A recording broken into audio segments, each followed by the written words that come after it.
What's up, fellow wizards? Today I'm going to be starting a new video series focusing on leading flops. The first video is going to be blind versus blind ISO pots. So why do I want to start out with this? Blind versus blind ISO pots. Why don't I start with something more common like leading from the big blind? And the reason that I wanted to start with ISO pots VVB is, in my opinion, one of the most underutilized lead spots in the game right now. Some of these boards, as we will see, have 85% leads, and most players are playing them as pure checks. It's also a fairly common spot to play. Just imagine in tournaments how often this happens. In cash games, it's of course less because you play more RFI from the small blind. But in tournaments, there's a lot of spots where you limp the small blind, the big blind raises, and you call. I mean, first of all, you're limping a bunch in the small blind. Second of all, the big blind is supposed to ISO raise anything from like 30 to 40+%. So that happens a lot. And you're defending a lot versus ISO as well. So this is a spot that you come into very often. And as I said, most people have not put enough time into studying it. These strategies are often very unintuitive as well. And so I think we can get a pretty high learning ROI just by looking at a few different stack depths to get a better understanding of what's going on. Global leading frequencies. So the spots that I'm going to be looking at today are going to be 10 big blinds, 20 big blinds, 30 big blinds, 40 big blinds, and I'm not going to look at 50 big blinds. I'm also just briefly going to look at 40 big blinds because it's going to happen more at 10, 20, 30 big blinds, of course. The deeper you are, the more the disadvantage of being out of position is going to come into play, and you're going to have to play more passive and put less money into the pot. The more shallow you are, the less of a problem the positional disadvantage is going to be. 10 big blinds, we're going to be leading 35% globally, which is quite a lot. So here I have the 10 big blind sim. First of all, we can see that the small blind is jamming almost half his range pre-flop here, basically just folding out the worst trash and then limping a lot of medium stuff, sevens plus, a lot of big suited hands. I just think it's a good idea to have a quick look at the ranges before we begin looking at aggregation reports and strategies and all of that, just so we can start thinking about what we think the results are going to be and how the strategies will look. Big blind is playing two different raise sizes in this sim, which is why I don't think this is the most applicable spot for in-game, as population will, in my opinion, play very differently from this. But it's cool to see at least how the theory works. We can have a look at the 2.5 big blind range first. The big blind is going to have most of its strong pairs, like sevens plus, strong suited hands like ace 10 suited plus, king 10 suited plus, queen jack suited, etc. And some big offsuit stuff like king queen off, ace queen off, plus a low frequency mix of a bunch of offsuit trash, like 10 deuce off, 9-5 off, etc. If you have a look at the 4 big blind ISO range, so it's a bit more polar. It's going to have the strongest ace x and king x offsuit hands in there. Going to have pocket 5s, pocket 4s, a few suited ace x and king x, these ones. And then we're going to have a bunch of the real trash, like the most trashy hands, like 7 deuce off, 6 deuce off, 7 3 off, 10-5 off, queen 4 off, whatever. A bunch of trashy stuff. Let's go into this one first and have a look at the aggregation report and see how it looks. I think the 2.5 is the most applicable one to in-game. I think a lot of people will find the 2.5x ISO at 10 bigs, but I don't think a lot of people are using the 4x ISO. So anyways, 2.5x and we call. Gonna go in here and press flops for aggregation report. We can have a quick look over here first to see what's going on. And we can see that overall lead frequency is going to be 35% approximately. We're checking 65%. Mostly, we're going to be using a very small lead, like 1 big blind, 17%, 1.5 big blinds, 25%, and then less and less of the bigger sizings. We're playing some jams as well. Here you can actually filter, like right now, I've filtered for the highest frequency lead boards, or the lowest amount of check.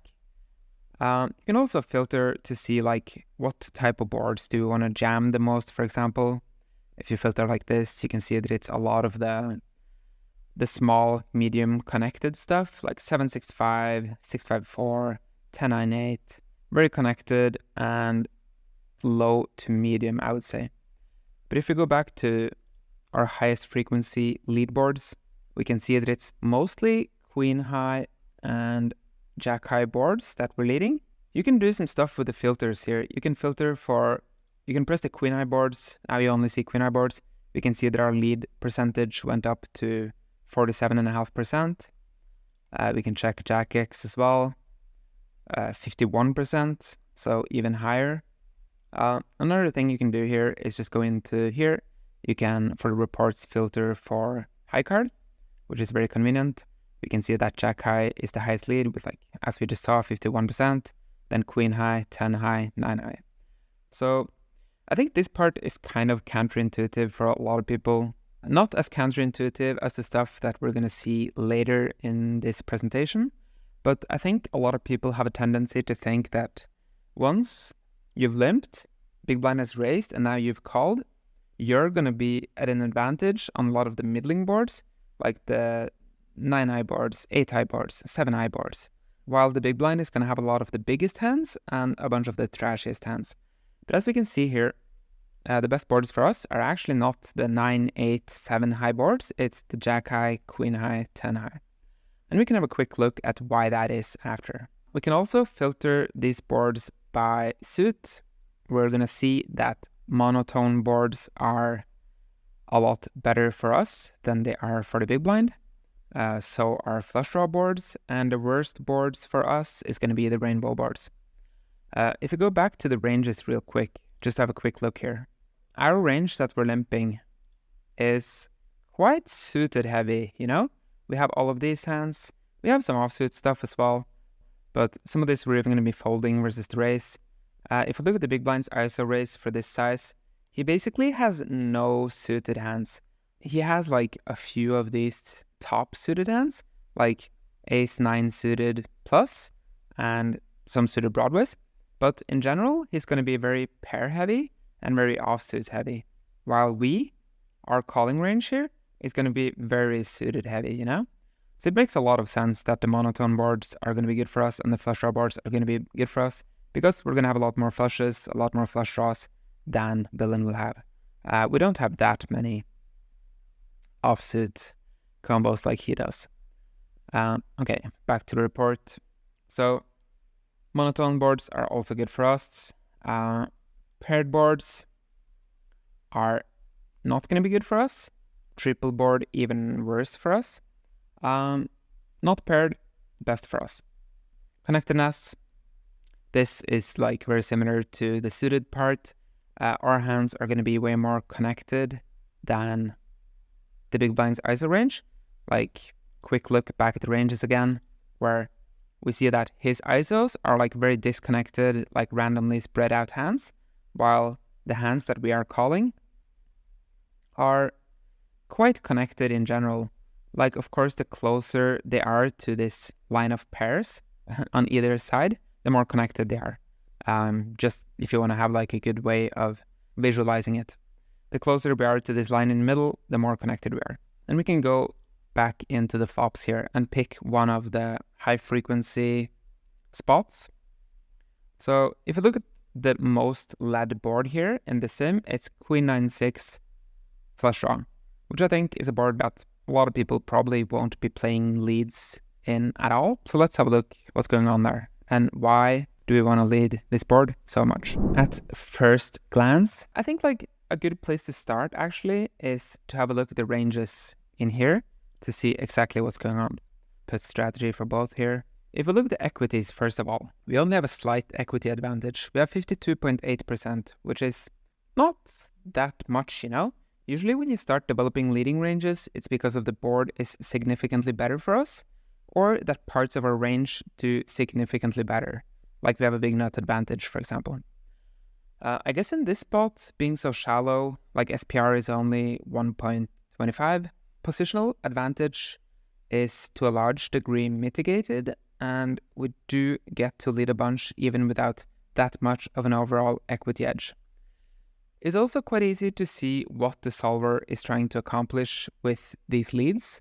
It's using predominantly B17 or B25, so 1 big blind or 1.5 big blinds, looking to put pressure on this long stretch of very low equity hands in villain's range. If you look at this equity chart here, we see that villain's range has a lot of really bad hands. You can also see it here in the equity buckets that for weak hands, he has almost 26% of his range. We have 20. Trash hands, he has 33%. We have 19%.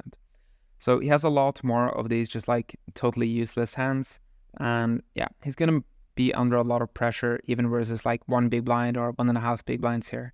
So I think that's what the solver is trying to accomplish.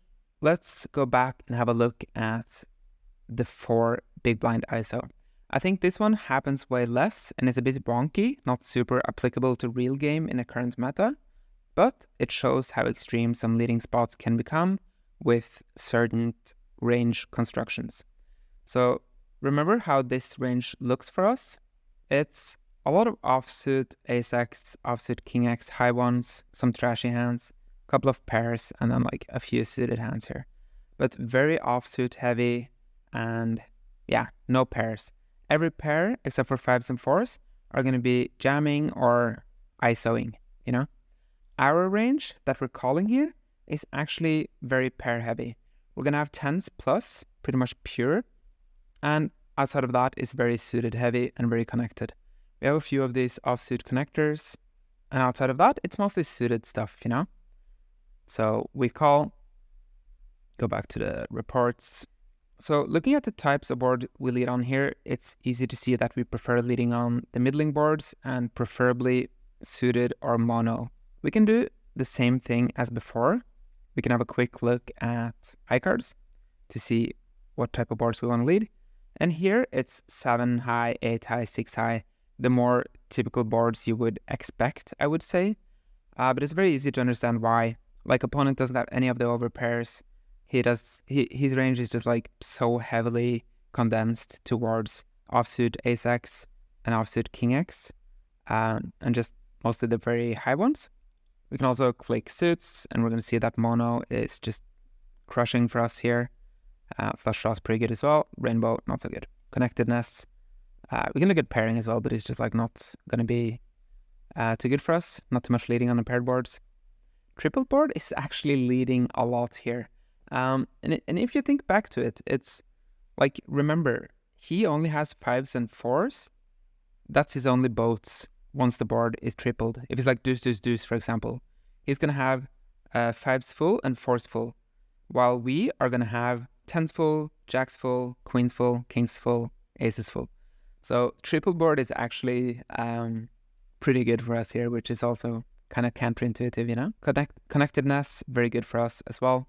Let's go back and have a quick look at, let's do 7-6-5 rainbow. So it's mixing pretty evenly here. You can call this a range lead. And it's mixing pretty evenly between B25 and all in for B26. Let's go for the AI solve here and just use, we can just use automatic settings for this one. It's going to be fine. And you can see that we're just jamming range. We're limping, calling a raise, and now we're just jamming range. Pretty cool. And we can see here why that is going on. And it's rare that you find a board that is that good for any player, to be fair, but especially as the limp caller, this is very unusual. We have 62% equity, which is insane. We have 126% equity realization, which is also insane, versus big blinds 56, 57%. If you look at the best hands and good hands here, look at this. How crazy is this? 21% versus 2% and 50% versus 2.6%. He just has trash on this board. It's just such a bad board for him, The pot is 9 big blinds, and our pot share is 7 of those. Almost 7.1 big blinds. Absolute insanity. Of course, this is not only because we have a lot of connected stuff and stuff down here in this region down here. We also have 10s, jacks, queens, kings, aces. These are, I think it's like an overlooked aspect basically of what happens in this configuration. So anyways, I don't think these strategies are like super applicable, so I won't spend any more time on it. I'm going to move on to 20 big blinds now, which I think is very, very useful one to study. Okay, so here we are at 20 big blinds, and as I said, I think this one is a bit more useful in game, as the ranges are, in my opinion, quite realistic and close to how population plays. It's perhaps the most important part of this whole presentation, I would say, if you account for how often this spot occurs, combined with how much population is currently misplaying it. We're going to have a look at how to play versus the 3 big blind ISO here, which is by far the most common size. So we limp in a small blind, and big blind is almost only using the 3 big blind size. We can have a look at this range real quick. A lot of the best suited stuff, King 9 suited plus, A7 suited plus, 7s plus for pairs, and then like a very even mix, like a lot of randomizing here with a bunch of the offsuit grid. But again, not too many suited hands here. Big blind doesn't want to bluff raise any suited hands because you're just losing too much EV when you have to raise fold a hand like 10-5 suited. You'd much rather raise fold a hand like 10-5 offsuit, So that's why we're not seeing too much suited stuff in the grid here. So he raises, and our calling range is, again, very heavy on the suited front. We have a bunch of the like medium offsuit stuff as well, like all of these connectors, a lot of king high, queen high, and yeah, this middling offsuit stuff. But we have like every suited king, every suited queen, a bunch of suited middling stuff. And just looking at this right now is a pretty good clue of what's to come when we look at the strategies. And I think if you spend a lot of time looking at this grid, comparing the 2 ranges, you can kind of try to figure out, and you'll probably be able to figure out what boards are going to be good at us. But let's go into it, and I will show you what we mean. As I mentioned at the beginning of this presentation, some of these strategies are rather counterintuitive or unintuitive. This one might be just the best example of that. If we look at the bottom left corner here, we can see that our highest frequency lead board is actually lead king, king, queen flush draw, which this is a board we're programmed to check as out of position and auto c-bet as the in position pre-flop raiser usually, right? If you're playing like button versus big blind or low jack versus big blind or whatever it is versus big blind, you're pretty much programmed to think that you're just checking this pure out of position and you're c-betting it for a small size with range as the in position raiser, because it's just such a good board for in position usually.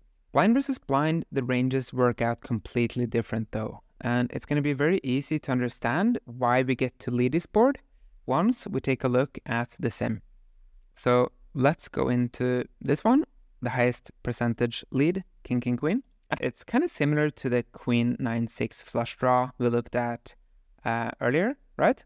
We don't have a massive equity advantage. We're only 53% here, but we beat him throughout the entire equity chart, as we can see down here. Like throughout all of it, we're pretty much slightly ahead. We can see like pretty much exactly the same thing here, where we're structuring our sizing mostly around B15 and B30, these 2 super small sizings, to punish the trash part of his range, which is over 37% here, if we look over here. Like this whole grid of like offsuit crap that he's raising pre now has so little equity now. Like we can see we're beating him in the best hands. Fine. We're not beating him that much, but we're beating him a little bit for the good hands. And yeah, to be fair, a little bit here as well. We can also click this and show advanced. And we can see that for the top equity hands, we're actually slightly behind. So the main driver of our equity advantage here is actually not the top hands, but rather the 70 to 90% equity buckets, where we crush him really hard. If we look at the amount of trips we both have, which we can do if we click here, we can go over to hands and we can have a look. So if you look at the trips, we're beating him by quite a bit. Like as I mentioned when we looked at the ranges before, we have like a lot of offsuit king X and we have every suited king X pretty much. If you look at his range on the right side, okay, he has like also a bunch of the offsuit kings here and some of the best suited ones, but he's lacking a bunch of these suited ones and he's randomizing a lot with offsuit ones as well. So for trips, we're beating him a little bit, 12.4 versus 9.6, but where we're really crushing him is second pair. Look at how much more queen X we have than him. We have every suited queen X combo in limp call range. And if we look at him, he doesn't have any of them. He just plays pure check back with all of these preflops, so he's lacking all of those. And of the offsuit ones, we both have a bunch of them. A good place to go now is to run a little experiment here. Because let's say that here, like small blind is supposed to lead 85% of the time, which, yeah, it's a lot. But what happens if the small blind misplays and doesn't play leads here? So I think that's a good place to go now. I'm going to go into the AI solver and make a little node lock experiment. All right, so as we can see here, the small blind is supposed to lead 72%, which is of course quite a lot for this B26 size, given that population is finding this lead, I would say like on average, maybe 1% of the time, 2% of the time, depending on what stakes you play and whatever. But it's a spot that you don't really see led very often at all. We can also have a look at the big blind strategy here, what he's supposed to do when we check. So yeah, he's supposed to bet 35% of the time versus our check. So let's see what happens here. We can go into this node lock up here. I think this is super useful, these two functions right here, to run these little experiments to see what's going on. So we're going to node lock that small blind is going to check range, which is how population plays for the most part. Go in here and press lock and go. So what you can do now is that you can go into here and you can compare the nodes. I think this is super useful. So on the right side, we have the GTO strategy versus our check. On the left side, we have your average dude, population guy who's checking range. What you can do is you can click here and go into the EV tab and you can compare. So interesting to see here actually that even though we're supposed to lead a bunch, we're not losing that much EV by not doing it. 3.59 GTO, 3.55 node lock forced check. So difference, not that huge, I would say. Not crazy. But the real difference is that once we've node locked this now, we can look at how the big blind is supposed to play. And big blind is supposed to check 92% almost now. Remember before, the strategy of the big blind was to check back 65%. Now he has to check back 92%. In a lot of similar spots like this, I've found that if you node lock pure checks for the out of position player in a spot where he's supposed to play a bunch of lead, you will see big blind or in position player is going to be forced to check back range. Here it's not completely range, but yeah, it's still a bunch. Let's go into the big blind and we force him to keep betting at the same frequency as he was before. So remember before the big blind was betting at a 35% frequency, now he's down to 8%. Let's force him to bet at the same frequency as before. We can't copy paste the ranges just yet, but we can at least copy the frequency. So I'm going to go in here, type in 35% lead for the bet for the big blind versus the range check, We're going to go unlock it and go. So it's not going to be exact copy because the range is going to be looking a little bit different, but we have the frequencies right. And we can have a look at how much equity the big blind is losing by continuing to play his GTO strategy versus a small blind who is now mistakenly just checking range. So let's see. We can go into here, compare nodes, and here is where the most drastic difference is. So again, on the right side, you have the GTO strategy versus pure check, which is betting 8% of the time. On the left, you have a forced strategy where he's forced to bet 35% of the time. EV loss for big blind here goes from 345 to 317. So a massive drop for the big blind. And on the other side, of course, a massive EV gain for the small blind. I think that's a pretty important thing to keep in mind, that if your opponent here isn't playing GTO, you should also not be playing your preset strategy, right? You have to counter adjust if he's misplaying. Okay, next up, we're gonna go to 30 big blinds and have a look at that one. So here we see the 30 big blind range for big blind. This is his ISO range. Again, not too much suited stuff. We can see that we're starting to draw a little bit from the suited portion of the grid here as well, but not too much. It's mostly the same thing, like a bunch of pairs, a bunch of the strongest suited stuff, some of the big offsuit stuff, and then like a very good mix of a lot of offsuit hands. Versus this, again, we are going to be calling a lot of suited stuff. Again, we're going to be very dominant in the suited portion of the grid. And yeah, we're not going to have too much stuff here. We have a lot of King X and Queen X still. We don't have too much Ace X. A lot of it is just open racing or limp shoving, you know. So we don't have the strongest suited Ace X. We don't have the strongest offsuit ones. So on the Ace X front, we're not doing too good. On the King High and Queen High, we're doing pretty good. Connectedness, we're doing very well. So let's go in and see. Looking at this aggregate report for 30 bigs, it looks pretty similar to the one at 20 big blinds at first glance, but it's actually quite different. King High boards are led around 40% of the time here. We can have a look at the high card thing to see that. The King High boards are led around 40% of the time, while the Queen High boards, which had the highest lead percent at 20 bigs, are only led like 22% of the time now. So quite a big drop for Queen High boards. King High boards, very good for us now at 30. If we look at suits, monotone, very good. Flush draw, also good. Rainbow, not so good. Connect, pairing, same thing, pretty much. Tripled is not so good for us anymore because we don't have the same amount of over pairs that the big blind is lacking anymore. So yeah, this one is not going to be too good. Non-paired is going to be the best for us now. Connectedness, that's going to be very good for us. Connected boards. The more connected, the better. We can have a look at a hotspot here as well. We can look at the King 8-8 flush draw, which also is pretty counterintuitive one to lead. Like overall, we can see that our leading frequencies are going down as we're going up in blinds. As I mentioned before, the more blinds you have, the deeper you are, and the more the disadvantage of being out of position is going to affect the strategy.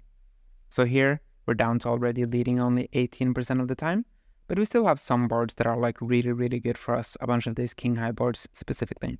Again, I like to start off by going into the ranges and looking at the equities. So here, 56% equity. We have way more 8x and way more King X than him. Like if you look at the trips, which is going to be the 8x portion of the range, we have almost 11%. He has 6%. So almost double. If we look at top pair, which is going to be the King X portion of the range, we have 18%. He has 11.5%. So yeah, beating him quite a lot on those. So the best hand portion of the range, you can see that 30% versus 16.2%. I think we can do the same thing as before. We can have a quick look in the AI solver to see what happens if we don't play leads here. Okay, so for this one, I'm going to be using a dynamic sim where I've entered my own sizes and stuff just to make it a bit more complete than the automatic one. For a lot of spots, it's fine to just use the automatic one. For some spots, it's going to be better to build your own sizings.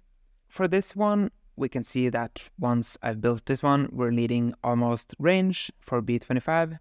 If we go to the node lock here and force him to check range, what's going to happen? So this is GTO strategy on the right, population strategy on the left, and EV has gone from 4.58 to 4.47. So a bit more of a significant drop in this one, I would say, compared to the King King Queen earlier. But as we're going to see, the biggest drop in EV here is also going to be for the big blind if he does not adjust to our new strategy. But first, before we do that, we're going to have to look at the big blind, how he plays versus the GTO strategy. So I'm going to unlock all and continue.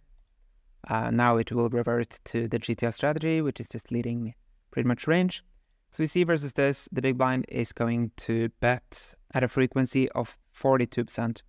So remember that number, 42%. I'm going to go back here and lock a pure checking strategy. And then we're going to force big blind to bet at 42% frequency.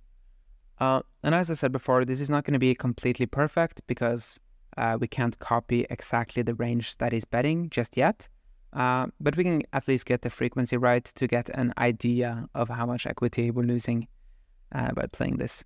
So I'm going to lock and continue. Big blind EV now went from 3.53 to 3.24, which is a massive drop, of course. Massive drop in EV. So yeah, it just shows again how important it is to take into account how population is playing and not just play your predefined strategy. So we've now moved up to 40 big blinds. This is going to be the last one I have a quick look at because above this, there really isn't much leading happening because we're getting too deep. So let's take a quick look at this one to wrap it up and then we'll go through a summary. So he just uses this 3.5 sizing. We can have a quick look at his range here as well. Just to see that now he's becoming a bit more suited. He has a bit more suited hands than before. Just because he doesn't get limp shoved on as much anymore. But he still has a bunch of the offsuit stuff as well, and a bunch of the best hands, of course. Our range, we're not going to limp shove as much anymore, like 9%. And our calling range is still going to be very suited and connected, more so than him. We can see that it's the same type of hands as before, just a much smaller percent lead at this stack depth. We can have a quick look at the reports for high cards, suits, etc. Just to get a idea of what's going on here. We can see now that king high is still the most led, and then it goes to 9 high, 8 high, 10 high, using a bit more of the bigger sizings on these middling boards and more smaller sizing on the king high board. Monotone still going to be the best for us. Flush draw second best, and rainbow not so good. Pairing going to be the same as well. Not paired is the best. Paired and then tripled. Not so good. Connectedness is going to be good for us. Same pattern as we saw before. So I think a good place to go now is just straight into the summary section, and we can have a look at our most important findings and how to think about this spot. So to summarize, initial EV gain of studying these spots are going to be very high. I suggest that you do exactly what I do now. You go into aggregation reports, you have a look, take a bit more of a deep dive. Maybe you open the GTO Wizard trainer tool and play different stack depths in this formation. And I think you're going to learn a lot rather quickly. As I mentioned before, there's diminishing returns if you're studying button versus big blind, single raise pots, which you've probably studied a lot already. There's going to be a lot of diminishing returns there. While if you studied this spot, which, let's be honest, most of us haven't studied enough, like even the high roller scene, like Tritons or EPT high rollers or the 10K on GG or whatever it is, you don't really see enough of these strategies being implemented. So it's clear that people have not studied it enough. And that also means that it's a great way to put your opponent into spots they're not used to facing, right? Since population isn't really playing like this yet, you can put your opponents into nodes that they're not used to playing, and they're going to have to freestyle a lot in spots where you know what's going on and they don't. That leads us to the next point, which is that it's important to adjust to your opponent's anticipated mistakes. As we saw on the King King Queen and the King 8-8, how much EV big blind was losing by not adjusting to the small blind range checking, it's quite significant. So keep that in mind when you're playing as the big blind, that if the small blind isn't leading as it should, you also have to adjust a lot. Lastly, this happens more at more shallow stack depths. So around 10 big blinds, it happened a lot. At 20, a bit less. 30, a bit less. And 40, 50 big blinds, it kind of stops happening, or very low frequency at least, simply because we're out of position. And the deeper we get, the more the disadvantage of being out of position is gonna play a role. And the less we want to try to build a pot. That's simply it. If you have any questions, then please leave a comment in the Discord or under this video, or just hit me up somewhere and ask. I'm usually quite available on socials as well if you have questions about the video. Thanks for watching, hope you enjoyed it, and see you for the next video.